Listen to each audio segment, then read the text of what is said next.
My name's Dudley. I'm currently a PhD student researching crop physiology, specifically mung bean, and hoping to improve mung bean varieties in Australia.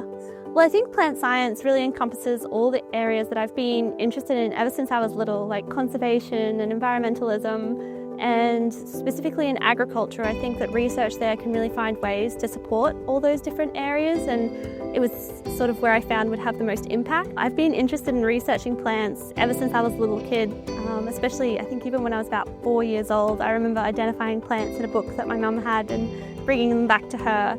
And then as I grew up, I identified the different connections between plants and humans, and I've just always been really fascinated by it. So with my research on mung beans, first of all, mung beans actually becoming a really important crop in Australia. It's growing market-wise as well, and it's also an important rotation crop in Australia, which means people plant it in between their main crops, and that's really important for soil health and just preservation of the agricultural system. So some of the specific things that I'm looking at in my research project with mung bean is the molecular and genetic frameworks which underpin flowering behaviour.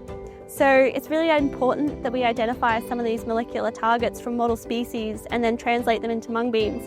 And this could be really helpful as it can help us identify targets for breeding in the future. I think my job is really cool because my PhD project, I'm so lucky that I've got both field work and lab work. So I really get the best of both worlds with working with not only academics, but people who are also actually involved in the field, such as breeders and other farmhands. So I feel like I just walk away with so much knowledge. And yeah, it's such a great experience.